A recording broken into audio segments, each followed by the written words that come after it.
नमस्कार मित्रांनो, स्वागत आहे तुमचं आजच्या या व्हिडिओमध्ये. तर मित्रांनो, आजचा जो व्हिडिओ आहे ना, थोडासा स्पेशल होणार आहे. त्याचं रिझन असं आहे, की रिटेलर जो आहे ना, तो बऱ्याच वेळा असं वाटतं, की मी ऑप्शन करत नाही, मी फ्युचर करत नाही, वगैरे, वगैरे. पण मी स्टॉक्स घेऊन ठेवलेले आहेत आणि मी इन्व्हेस्टर आहे. तर मित्रांनो, तुम्ही इन्व्हेस्टर नाही आहे, तुम्हाला कोणीतरी बनवलंय आणि कोणी बनवलंय? ते बनवले मोठ्या प्लेयरनी. ओके. ते कसं काय हे समजून घेण्यासाठी व्हिडिओच्या शेवटपर्यंत राहा, फार इंटरेस्टिंग होणार आहे. हे इक्विटीबद्दल बोलतोय, एक असा पोर्टफोलिओ की जो मी तुम्हाला अ, अशा पद्धतीने सांगणार आहे की याच्यात नक्की फ्युचर काय आहे. ओके. तर तुम्ही बघू शकत असाल मित्रांनो, इथे टोटल जो लॉस आहे तो आहे 1,23,000चा. ओके. आणि 19-20%चा त्या ठिकाणी आपल्याला लॉस आपल्याला इथे दिसत असेल. ओके. डेटावरती जाणार आहे, डोंट वरी. डेटामध्ये फार इंटरेस्टिंग चेंजेस झालेले आहेत. ओके. डेटाचं जे गणित आहे ते फार इंटरेस्टिंग डेटा आलेला आहे. तर थोडीशी गुड न्यूज मिळते की काय आपल्याला अशा हिशोबाचा डेटा आहे मित्रांनो. थोडंसं पॉझिटिव्ह होत चाललाय. तर शेवटपर्यंत राहा, डेटा मिस नका करू. हे मी तुम्हाला समजून सांगण्याचा प्रयत्न करणार आहे. आणि त्याच्याही पलीकडे अजून एक इंटरेस्टिंग गोष्ट, आज एक स्टॉक वरती गेला, तो मी ग्रुपवरती टाकला होता आणि त्यानंतरून हा 20% सर्किट लावलेलं आहे. तर हे का होतं, कसं होतं, याचं लॉजिक समजा. ओके. आणि मग आपण त्या ठिकाणी हे करूया. आता आपण डिस्कशन करत होतो पोर्टफोलिओवरती. ओके. तर पोर्टफोलिओचं काय होतंय गणित ते समजून घ्या, की एक रिटेल कस्टमर आपला तो काय करण्याचा प्रयत्न करतो, की मी कुठल्याही प्रकारचं गॅम्बलिंग ॲक्टिव्हिटी करणार नाही, काय नाही, काय नाही. मी कुणाचा तरी सल्ला घेईल आणि मी इन्व्हेस्ट करेल शेअर्समध्ये. ओके. मग कोणीतरी म्हणेल, इथे डीमार्ट आहे, सगळे प्रॉडक्ट दिसतात, खूप स्टोअर ओपन होत आहेत, त्याला बाय करा. कोणी म्हणेल, नाही, नाही, हिंदुस्तान युनिलिव्हर असे कुठले तरी प्रोडक्ट्स असतात, साबण, शॅम्पू, तेल. ओके. वॉरेन बफेटचं ऐकलेली असती स्टोरी, की जे दिसतंय ते घ्यायचं. मग सगळं दिसतं हिंदुस्तान युनिलिव्हरचं, मग तो स्टॉक विकत घ्या. ओके. कुठेतरी कोणी म्हणेल, अजून काही दिसतंय हे सगळं, ते विकत घ्या. पण मित्रांनो, लॉजिक त्याच्या पाठी नाही आहे. लॉजिक आहे प्रॉफिटेबिलिटीवरती. आता ह्या कंपन्या, ह्यांचं नाव तुम्ही कुठं ऐकलं नाही. हे काय करतात, कुठले याचं हे ते ऐकलं नाही आणि तुम्ही याच्यामध्ये 2-2, 2.5-2.5 लाख लावायचा प्रयत्न करताय. तर हे काय होणार याच्यामध्ये? काय फ्युचर आहे याच्यामध्ये? ते असंच दिसणार.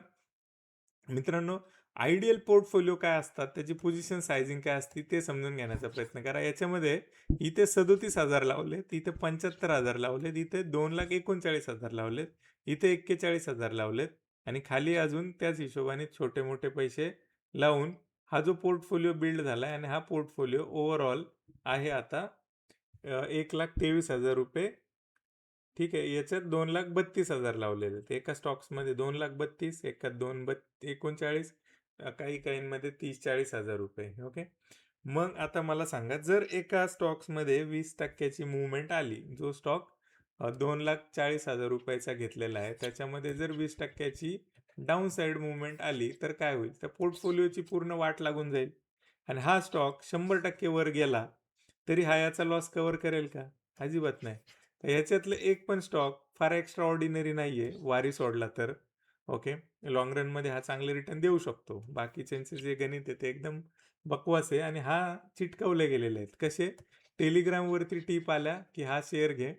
फ्रेंडने सांगितलं, की हे विकत घे आणि यानंतरून याच्यामध्ये एवढे पैसे आपण लावलेले आहेत. ज्यावेळी आपण ₹2-2 विचार करतो, की मी ही वस्तू घेऊ की नको घेऊ?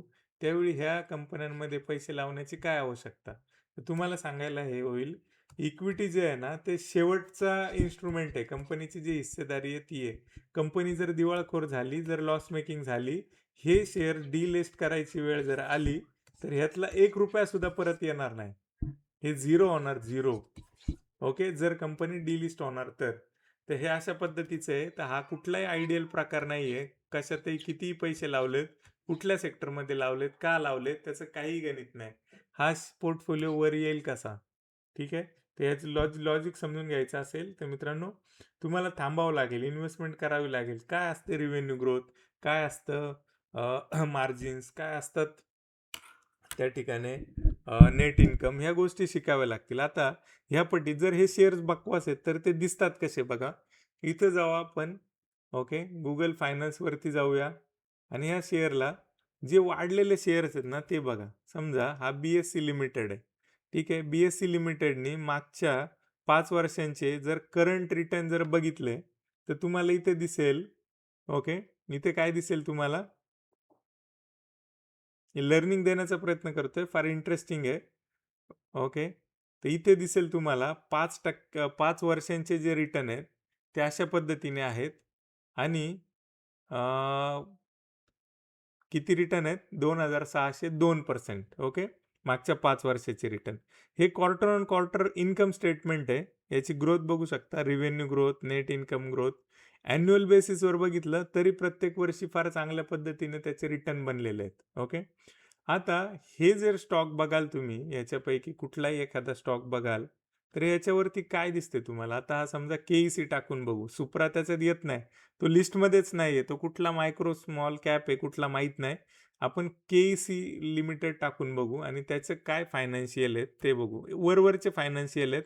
एवढंच नाही, याच्यात फार अजून बऱ्याच डीप गोष्टी बघाव्या लागतात. ज्यावेळी आपण पोर्टफोलिओ बिल्ड करतो, त्याचं रिस्क रिवॉर्ड कधी एक्झिट करायचं, काय हिशोबाने ते हे करायचं. तर 5 वर्षाची जर्नी आहे ती 18% आहे. ओके. ॲटलीस्ट पॉझिटिव्ह तरी आहे. पण तुम्ही जर याचे फायनान्शियल बघितले तर अशा पद्धतीने निगेटिव्ह आहे. क्वार्टर ऑन क्वार्टर बेसिस खाली बघितलं तर हे सगळं लॉस मेकिंग आहे. ओके. ॲन्युअल बेसिस बघितलं तर ही सिंगल डिजिट ग्रोथ आहे. ऑपरेटिंग एक्सपेन्सेस थोडे कमी झालेले आहेत. 7% जर रिव्हेन्यू वाढलं, ती कंपनी वाढेल काय आणि तुम्हाला देईल काय? ओके. अशा याच्यात इन्व्हेस्ट का करायचं आहे तुम्हाला? तर हे लॉजिक समजा. तुम्ही स्मार्ट इन्व्हेस्टर म्हणत असाल, मी कुठलाही गॅमलिंग ॲक्टिव्हिटी करत नाही, मी काही करत नाही, पण तुम्हाला फसवलं गेलंय, तुम्हाला लटकवलं गेलंय आणि हे 2-2 लाख रुपये 5-5 वर्ष असेच राहिले तरी वेगळं काय होणार नाही. 10, 12, 15% वर काय होणार नाही. त्यापेक्षा तुम्ही एफ-डीमध्ये ठेवा. मार्केटचा नाद सोडून द्या. आता हा घ्या विंध्या टेल. ओके. ह्या कंपनीचं काय फ्युचर आहे? ही कंपनी काय करते? कल्पना आहे तुम्हाला ह्याचं काय होणार पुढे? ओके. काय होणार? एका वर्षात 5% रिटर्न आहेत. 5 वर्षात 35% रिटर्न आहेत. ओके. तर ह्याच्यातून एक्स्ट्रा ऑर्डिनरी वेल्थ काय क्रिएट होणार आपली? तर इथे बघा आपण फायनान्शियलवर जाऊ. सेम पद्धतीचं गणित आहे. ओके. सेम पद्धतीचं गणित आहे. ॲटलीस्ट पॉझिटिव्ह तरी आहे. पण असं एक्स्ट्रा ऑर्डिनरी ग्रोथ देण्यासारखं काय आहे कंपनीकडे? ह्यांचं रिव्हेन्यू जर कमी होत चाललेत इयर ऑन इयर बेसिस, त्यांना प्रॉफिटची तारांबळ आहे. ऑपरेटिंग एक्सपेन्सेस बघा, नेट इन्कम 8%चा आहे. प्रॉफिट मार्जिन 22% वाढले, थोडंसं वाढलंय म्हणून फार असं काय एक्स्ट्रा डबल होणार आहे, आपली ग्रोथ होणार आहे असं नाही. ओके. तर जे पुढच्या 5 वर्षात अशा पद्धतीचे वाढणारे जे शेअर्स आहेत, ते कसे शोधायचे, काय शोधायचं? त्यासाठी अजूनही वेळ गेलेली नाही मित्रांनो. पोर्टफोलिओ रोज 5-5 हजार खाली जाईल आणि तुम्ही विचार करत बसाल, की मी ह्याला शिकण्यासाठी का देऊ? बरोबर ना? तर शिक्षणाची व्हॅल्यू वेगळी असते. शिक्षणाची व्हॅल्यू याच्याशी कंपेअर नाही करू शकत. आज पण 5% खाली आहे. 5,000 खाली आहे. मार्केट 250 पॉइंट वरती आहे. मग काय झालं इथे? काय चुकलं माझं? हे लाईफ लाँग असंच होणार आहे. रोज 5-5 हजार खाली जाण्यात काय पॉइंट आहे? ठीक आहे, मी फार वेळ घेतला ॲक्चुअली. डेटावरती जायचं आहे. डेटावरती जाऊया. डेटामध्ये फार इंटरेस्टिंग चेंजेस आलेले आहेत. ते आपण बघणार आहे आज. ओके. सो डेटा बघा, फार मस्त चेंजेस झालेले आहेत. कदाचित ही जर अशी पॉझिटिव्हिटी राहिली, तर ही चांगली नांदी होऊ शकते इन फ्युचर. ओके. पुन्हा एकदा जे चांगले दिवस आहेत ते आपल्याला दिसू शकतात. बरेच दिवस बऱ्याच लोकांचे पोर्टफोलिओ निगेटिव्हच आहेत. तर हे थोडंसं बदलायला मदत होऊ शकते का?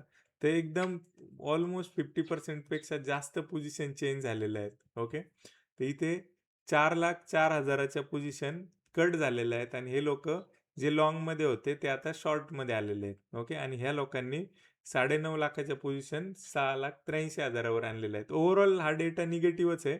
पण हा कंपॅरेटिव्हली चेंज होतोय आणि हा पॉझिटिव्ह साईडला संकेत देतोय.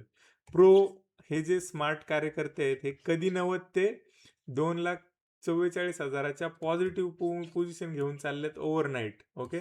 तर हे काय आहे? हे थोडासा रिझल्ट रिलेटेड गेम आहे आणि काही पॉझिटिव्हिटी दिसत पण असेल तर ॲटलिस्ट मंडेला 100% मार्केट वरती होईल अशी अपेक्षा आहे.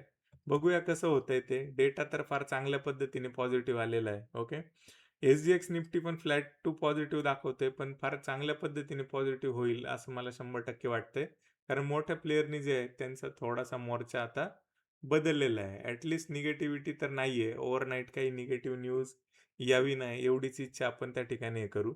आता 36 दाखवतं फ्लॅट टू फ्लॅट, पण फार चांगल्या पद्धतीने वरती होईल, अशा पद्धतीचं ओव्हरऑल संकेत आहेत मित्रांनो. ओके. सो आज पण एक स्टॉक वरती गेला आणि त्याने लावली 20% ची रॅली. ओके. 20% ची रॅली कोणी लावली आहे? ती लावली आहे रिलॅक्सोनी. आता माझ्या तुम्ही ग्रुपवर जाऊन मेसेज बघा. टाईम काय आहे? कशा पद्धतीचं ते आहे? तर ही जी आहे ना, हे रिस्क रिवॉर्डचा गेम आहे. ओके. ज्यावेळी स्टॉप लॉस द्यायचा, तर काही लोकं इथे एंटर झाले, काही लोकं इथं एंटर झाले सॉरी. आणि स्टॉप लॉस होता फक्त आणि फक्त एवढा. त्या पट्टीत आता इथं बघा हे. ओके. जर हे असे 4ही वेळा हिट झाले, तरी मला काय फरक पडतो? मी त्याच्या 5 पट 10 पट त्या ठिकाणी कमवलेले आहेत. ओके. आणि हे इक्विटीमध्ये हे कुठल्याही ऑप्शनमध्ये नाहीये. ऑप्शनचं कोण सांगू शकेल, की एवढ्याशा कमी रिस्कमध्ये एवढा मोठा रिस्क रिवॉर्ड? इम्पॉसिबल. दुसऱ्या मिनिटाला काय होईल याची गॅरंटी नाही. ओके. तर मित्रांनो, लाँग रनचे शेअर जातात आहे. क्युपिड सारखा शेअर्स 100% रिटर्न देतोय. कल्याण ज्वेलर्स सारखा शेअर्स रिटर्न देतोय. एथर एनर्जी वरती आहे. कार्टरेट एक 50% प्लस रिटर्न देतोय आणि बरेचसे आहेत जे आपण रेग्युलर डिस्कस करतो. तर हे का होतं, कसं होतं याचं लॉजिक समजून घ्या आणि मग पुढची जर्नी स्टार्ट करा. एज्युकेशन फार इम्पॉर्टंट आहे आणि ते पण चांगल्या व्यक्तीकडून. तर ते घ्यायला विसरू नका आणि त्याच्यात जर काही खर्च होत असेल, तर तो खर्च नाही, ती इन्व्हेस्टमेंट आहे. ओके. थांबूया आजच्या या सेशनमध्ये. ओव्हरनाईट सॅटर्डे, संडे आहे. स्टडी करा. ग्रुपवरती बरेचसे स्क्रीनशॉट टाकले. त्याच्यात काय झालं एआयला विचारा. एआय काहीतरी हिंट देईल का बघा. ओके. तर मित्रांनो, अर्जुनासारखं का होईना पण शिकावं तर लागेल. ओके. Thank you. थांबूया आजच्या या व्हिडिओमध्ये.